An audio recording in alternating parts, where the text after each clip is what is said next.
Hello there, welcome to the Football Bloc. My name is Brandon, and now that every team has played at least one match at Euro 2020, let us reflect back on Matchday 1 and go over everything that's happened so far. If that sounds interesting, let's hop right into it. One step beyond.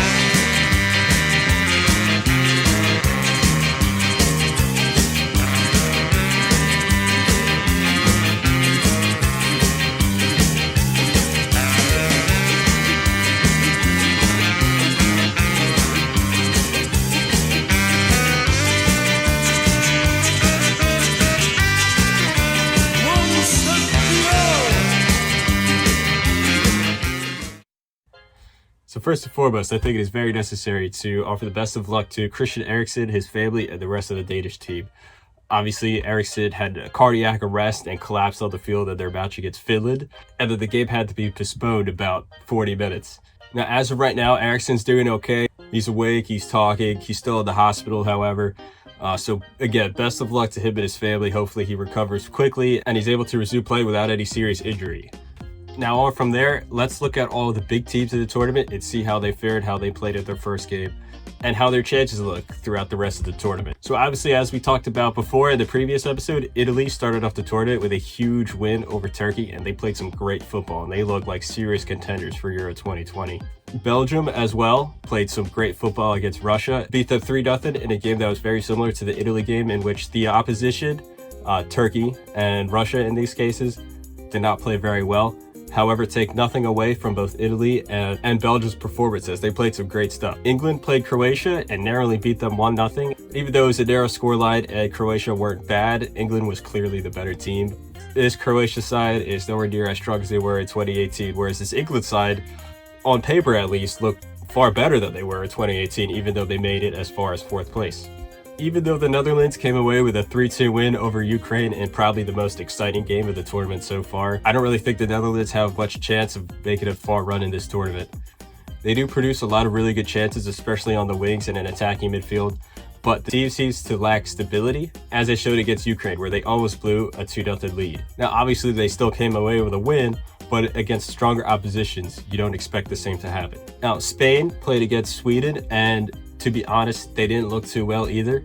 They had a lot of possession of the ball. They restricted Sweden to only a few chances, but still, Sweden really should have scored those few chances. Meanwhile, Alvaro Morata missed a plethora of chances in front of goal that he really should have scored as well. Just like the Netherlands, I feel like Spain do lack a bit of stability, especially at the back. So unless they switch up their style in the next round, I don't see them go very far, because possession is great and all, but if you don't do anything with the ball, how are you going to win any games? Portugal came away with a 3-0 win over Hungary, and while on paper this looks like an easy win for Portugal, it was nothing but, as Hungary were very good. They defended well and even had some great chances on the counter, but ultimately at the end, Portugal's superior player quality showed, especially when you have a guy like Cristiano Ronaldo on your team. While the score is a little flattering to Portugal, they still were deserving winners in my opinion. And on to probably the most anticipated match of Matchday 1 in the group stage, France versus Germany. France just came away with a win, winning 1-0, with Mats Hummels' own goal deciding the match. Now, I've seen a lot of people talk about France and saying that they played really well in this game.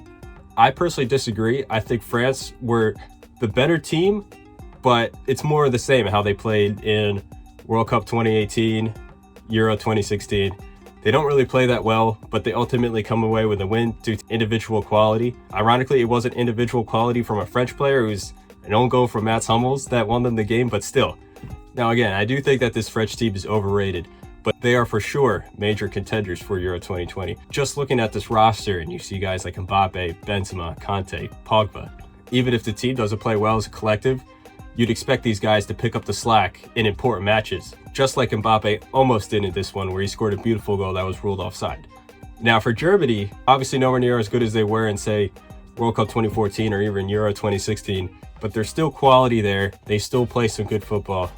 And I feel like if they're a little more effective in the final third, they could still make a far run in this tournament and maybe even win if they get momentum on their side. Now, out of all the big teams, personally, I think Italy and Belgium played the best, but just to put it in comparison, they did play two very weak teams. So obviously we'll learn more about each of the big teams going on in next matches of the group stage. Now, beyond that, I think some of the smaller teams actually played some good football as well. For example, both Ukraine and Slovakia. Even though Ukraine didn't come away with a win, They showed some passion, some rigor, and some harsh determination, and any other match, they probably would have come away with a point and maybe even grabbed the winner. And despite many believing that Slovakia would finish bottom of their group, Slovakia actually played far better than anyone expected, and they beat Poland, the same Polish team that some expected to be a dark horse in this tournament.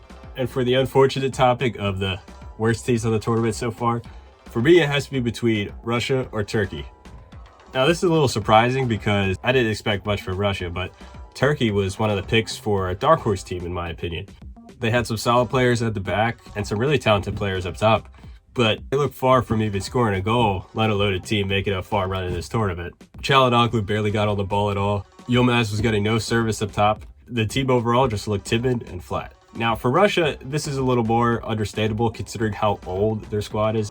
In fact, I think their manager, Stanislav Shurazov, I hope I'm pronouncing that right, is a very good manager, and he stopped this team from being far worse than they actually were, and that's saying a lot because they lost 3-0 in their opening match. I think he handled the substitutions well and really tried to give the attacking players something to work with, but even still, up against a team like Belgium, they didn't really cause that much trouble to Courtois.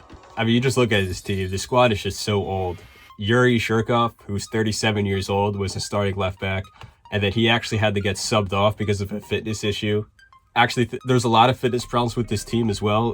Denis Sarashev got subbed on and then later got subbed off for a similar related issue as well. And of course, you still have Mauro Fernandes, Golovin, but a lot of the players that were part of that memorable 2018 run where they made the quarterfinals have retired. For example, Akinfeev, their captain, and Smolov is no longer there as well. Now you have Zuba up top, and while he's a reliable forward and underrated forward, he can't do everything. So anyway, that will be it for today. Thank you very much for watching this video. Make sure to leave a comment, like, and subscribe. My name is Brandon. This is the Summer Football Fest presented by the Football Bloc. Hope you have a nice rest of your night.